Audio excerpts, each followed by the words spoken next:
So I thought I'd do a little review of this 50 watt 2-rock classic reverb. Had this about 6 or 8 months. I'm a guy that just plays at home, do some recording, so I'm not out playing massive gigs every week. So it'll be useful for people to know what this amp is like in a normal environment, let's say, and just how I use it. So just going through how I've got it set up. I have the FET gain on actually all the time. Quite like the sound of the amp just being pushed a little bit harder from the front. Your bright, mid and deep switches here. The bright and deep switch are pretty subtle. Very subtle actually, I would say. Mid switch isn't. The amp sounds very different with the mid boost engage. I keep it off. A lot of people use this amp as a pedal platform. A lot of overdrives are mid humpy anyway. Don't really need that extra mid boost. This amp is super bassy, so I'm running the bass at pretty much almost just on, and that's still tons of bass, and I'm playing a Strat through it as well. So this is a super bassy amp, I find, at least. EQ 1 and 2. EQ 1 is just a little bit quieter, less gainy. Never seen a video where somebody doesn't just run it on EQ 2 all the time. Sounds better like that to me anyway. The 3 gain structures, I really like the Matt Schofield structure, or actually the 2-rock structure is really nice. 2-rock structure is a little bit brighter, I think, a little bit more chimey. Sounds really good. EQ bypass. So going back to the fact that amp I find this to be very bassy. If you have the amp set up the way that I've got it, so it's pushed pretty hard, so I've got effect gain on, gain halfway up. With the EQ bypass engaged, it's a little bit crazy, it gets a little bit fuzzy almost, and it's a bit too much. If you had the amp dialed back a bit, it may not be such a dramatic change, but to me, I don't find it that useful. I'd rather just stick a little boost pedal in front of the amp if you want a little volume boost for a solo. So I don't actually use the bypass at all. Reverb's obviously amazing, sounds incredible.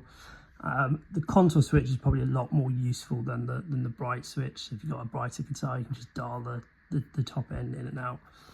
So I use that and then leave the bright switch on and off. It's had this amp about 6 to 8 months. I think I didn't play this amp before I bought it. I just actually traded it for a Friedman that I had. The review that made me get this amp was actually the Austin Guitar House review. As soon as I heard that, if I can work out how to do it, I'll splice the review into this video. Just big, tons of sustain, massive sound, but also super clear as well.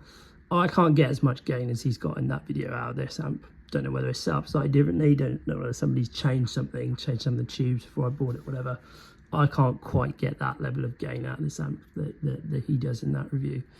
Which probably brings me on to my controversial point about this amp. I don't think the edge of breakup sounds of this amp are actually that nice to me, because you get the feeling that the amp's got so much headroom, you're kind of working against the headroom of the amp all the time.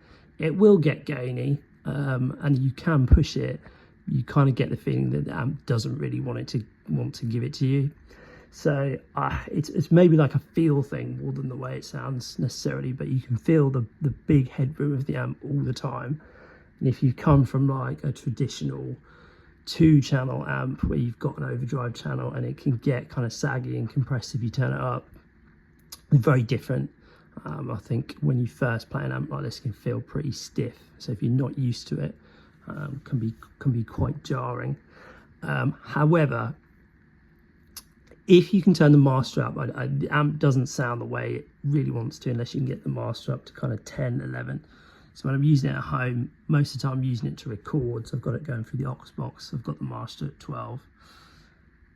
Recorded, this amp sounds mega. So it sounds a level above the Friedman that I used to have. I've got a little Dumble ODS clone. That is where this amp just excels above anything else. I think if you're just playing it at kind of talking volume in a normal environment, you're not getting the full effect. And I don't honestly think just in your living room it's going to sound much different than a little Fender or something like that. The fact that you can get it super loud, super big, and it will hold itself together kind of is the whole thing about this amp. So if you're thinking about getting one, try and play one before you buy it, because I think a lot of people find it's probably not quite what they think it's going to be. There's a ton of tone switching options on it, but they're all kind of variations of the same thing. It does one thing, really. It does it amazingly well, but it does one thing, which is big, clean, massive headroom, super powerful. Obviously sounds mega with pedals in front of it. But if you come from that more traditional Marshall-y, like the Friedman before, so you had an overdrive channel, it's just a very different, more in the way than it feels than the way it sounds. So a lot of people say it's the best amp on the planet, best amp ever made. I haven't played enough different amps to tell you, but like I said, kind of does one very specific thing, and if that's your thing, I doubt anything does it much better than this. But if you can, try and play one before you get on. It's difficult. They don't come up for sale that often. They don't come up for sale used that often either, so it's hard to find one. But check it out before you can buy it. I got this. I was kind of going, should I get the little studio signature? Should I get the big one?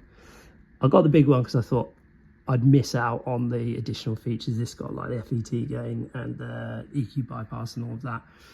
I haven't actually got the amp. I'm not entirely sure that I would. Like I do have the FET gain on all the time, but I don't think it's necessarily giving you something that a nice clean boost pedal in front of the amp couldn't give you.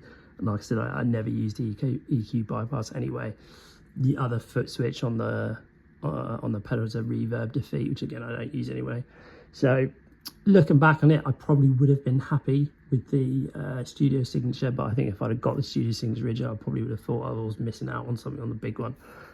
This obviously got tons of headroom, and having the FET gain, you can just push it a little bit harder from the front. So try and get your hands on one, try and play one, check it out. That's my honest review.